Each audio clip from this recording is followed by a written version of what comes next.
How did funding vary between white students and black students during this era? This national registry reports a funding disparity between black and white students in North Carolina from 1915 to 1930. Despite a five-fold rise in spending per black student, allocations remained lower for black students compared to white students.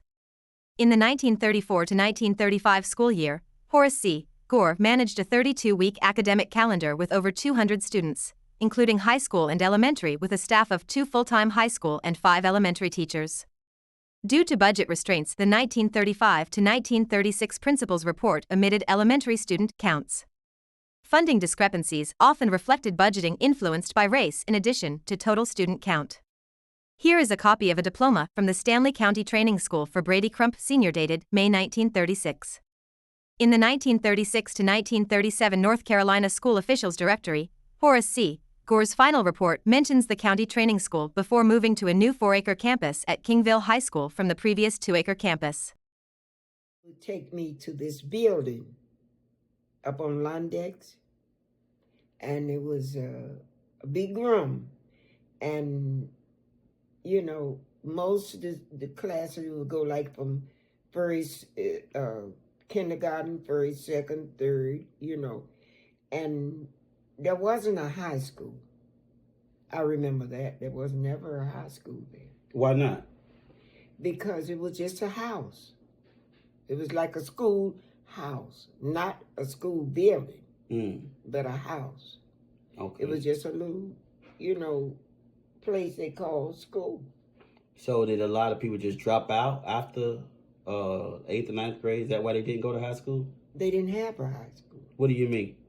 That's as far as they went. So there wasn't a high school to go to? No.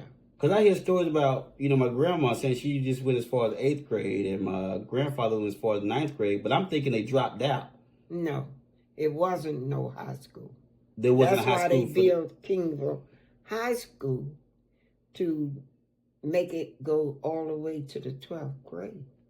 So that's when I came to go to school. I began to go to school. When my sisters went all the way to the school, you know, how far ever they went up from first to the 8th or 9th grade, then they finished in the brick building. So it's not that they dropped out. They didn't have nowhere to drop into.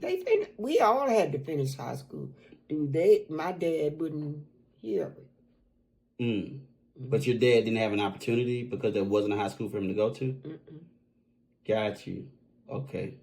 Now that makes sense. It's not that they dropped out. They didn't have a high school to go to. No high school. And Kingville High was the first high school for blacks in Albemarle, correct? That's it. Okay. Gotcha. Now that makes sense.